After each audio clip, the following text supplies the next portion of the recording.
yeah, it's basically my longest relationship, I would say, in my life. I'm Maeve. I am 24. My pronouns are she, her, and I am a professional dancer. Used to be in a classical ballet company, and then I transitioned into the freelance world where I do different bits of contemporary, commercial, and ballet. It's always been me dancing in like my bedroom or my living room to just songs that I'm currently sort of obsessed with or relate to as a kid, and then through my like teenage years and even as an adult, like it's always been a vessel to express my emotions and also channel a lot of emotions. There's no greater feeling than being a part of a dance, learn a piece of choreography that you're like, oh, this gives me goosebumps. This is what humans can do, like together. I think I was obsessed with that feeling and with dance from a very early age. And I think as you get older, you start to like find different ways to put boundaries in, as well as still honor that like initial love and devotion. Go back to your like core value of just being passionate about movement.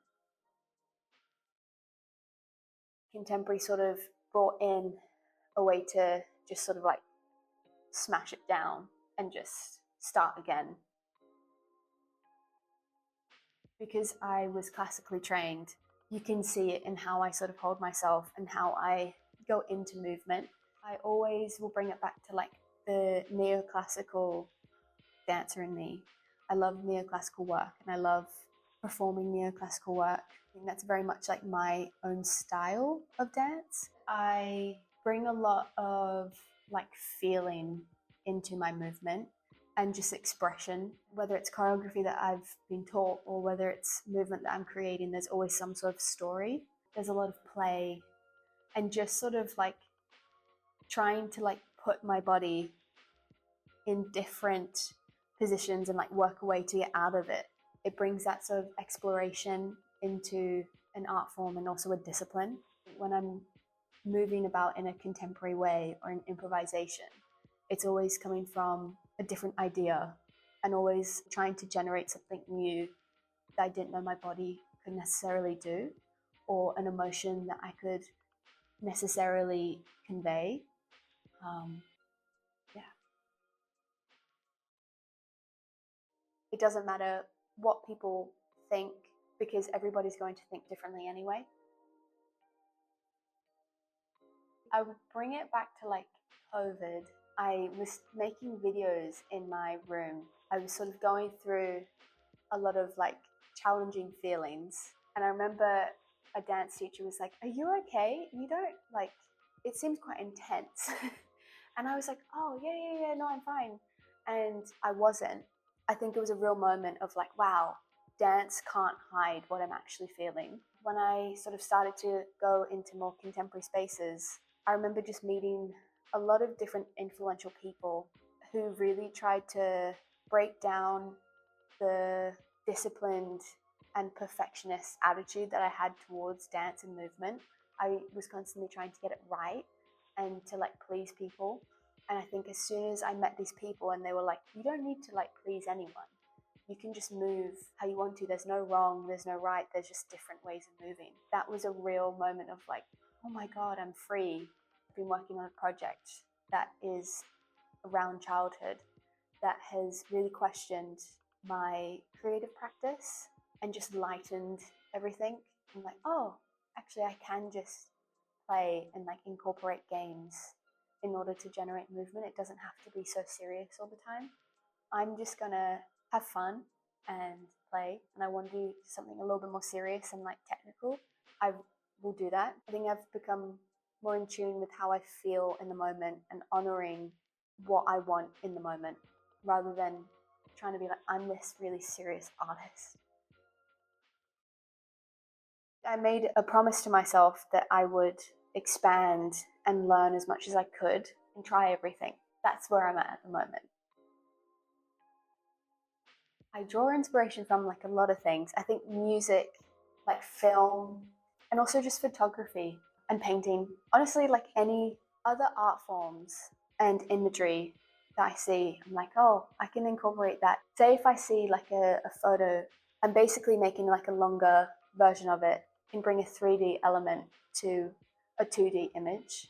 There's just so many pieces of music that convey so many different emotions that it's just fun to play, just dance around. I love Ray because she created an album, did a show at the Royal Albert Hall, and just did the album but in jazz, and basically deconstructed just this like quite like poppy sound and created jazz because she wanted to create it in a jazz format. And I was just like, that is so cool. When I listened to that album, I was like, this is what I want to do. I want to cross different genres, just explore different avenues of creating work. I recently saw a show with Ballet BC, and I came out of there. It was a double bill, and I was like, that was a great show. And just like the movement that the dancers were doing, how each dancer did it in their own style, but complemented each other, and also followed Crystal's sort of like movement and style vocabulary. I was like, that is cool. I want to do that. I still see my movement practice leading towards like performing rather than choreographing. But I honestly don't know. I'm open to everything. Why not tap? And like, why not a commercial job? And it's all dance and performing at the end of the day. At the root of like my love, it doesn't really tie me to like any genre. As long as I'm dancing and expressing and performing, I'm happy. Looking back now, I realize how important it is to have an identity not so linked to dance and to winning people's approval within dance. The challenges that I faced were mostly due to myself. I was incredibly hard on myself for a very long time. In the last like year or so, I have been kinder to myself. When I was in the ballet environment, just was so desperate to be a professional. I sacrificed, I think, a lot of myself in order to fit into like a box. Dismantling that box was a challenge. When I was younger, I was so scared to encroach on anyone and to make a mistake that I wasn't loud enough.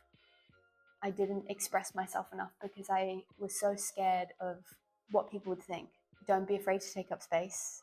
Another challenge, as well as like particularly freelance, especially in London, with discovering your movement and like creating your craft, is balancing all the different jobs that you have to do in order to like be within the arts and be in freelance. Boredom is really good for creativity. And when you're constantly busy, you're not really bored. Try not to let other people influence you too much. Dance and movement is quite intuitive. And when you lean into that and sort of block out, you create more authentic work. I just worked so hard, and I'd had so many like no's before that, that I was like, it would be amazing, but I don't think I could ever do this. When I was 16, I did this international ballet competition in Sydney. I really wanted to get into the finals. I like studied, was so focused, and just wanted to like really embody the character of the Summer Fairy. I wrote on like a piece of paper, I'm going to get into the finals of Genet. I think it's named something different, but at the time it was called Genet. I like stuck it by my pillow and I woke up every day and I was like, I'm going to get into the finals.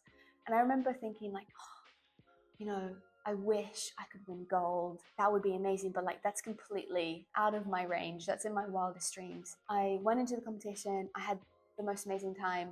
I like just loved performing and like meeting other people and socializing with everyone. And I got into the finals and I was like, oh my God, like this is so cool. I'm just like so happy to be here. Then I won gold and I was like, lol, like I remember like my friend being like, they called your name. And I was like, no, they didn't. And then I was like, oh no, like they did. And it was like honestly my wildest dreams. Yeah, moving over to London at 16 as well. At the time, I was a bit like, yeah, like this is cool. This is what I'm doing.